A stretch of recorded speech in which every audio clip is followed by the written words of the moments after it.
Bonne nuit, je suis Auris Maria Hidalgo et je suis étudiante en langue vivante, je vois le tourisme et pour cette semaine, nous travaillons sur une vidéo sur les thèmes de la culture française dans lequel nous aborderons la ville de Paris, ses enjeux politiques, économiques et administratifs situations. On part de la ville de Paris pour expliquer sa situation politique, économique et administrative. Et Paris, ou la ville lumière, comme on l'appelle, et d'autres fois la ville de l'amour, qui ont toujours été des qualificatifs attribués à Paris.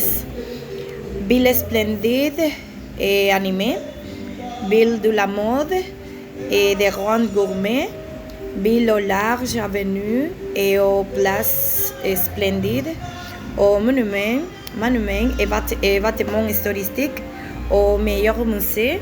Paris a tout ce que vous cherchez. Des jours comme des nuits, la magie de la scène explose avec force et il n'y a pas de coin de la ville qui ne vous émerveille. Capitale de la France et de la région qu'elle occupe, Île-de-France, Paris compte près de 12 millions d'habitants, le plus grand d'Europe. Paris est un des moteurs de l'économie mondiale. Le produit intérieur brut de la France était estimé à 607 millions d'euros. Si c'était un pays, cette région serait la 17e économie du monde, avec une économie supérieure à celle des Pays-Bas et de la Turquie, et elle est aussi importante que l'Indonésie. Comme la ville principale du pays, Paris est la ville la plus importante du gouvernement central français et de l'administration.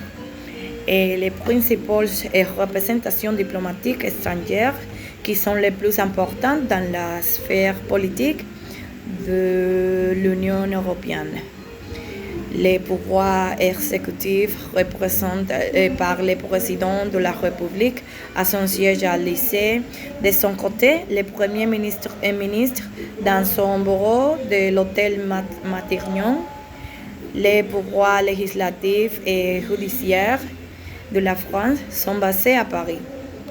Le pouvoir législatif est représenté par le Conseil de Paris, composé de conseillers. Lui et 163 conseillers à Paris sont ainsi élus pour 6 ans. Le Conseil élit les maires pour 6 ans. Et enfin, pour conclure, je peux dire que de mon point de vue personnel, sur ces questions, la ville de Paris est un pouvoir politique et économique trop large et un état politique prestigieux qui a conduit à la concentration des activités économiques, soit par consommation induite ou par son poids dans les décisions administratives. Merci, à la prochaine.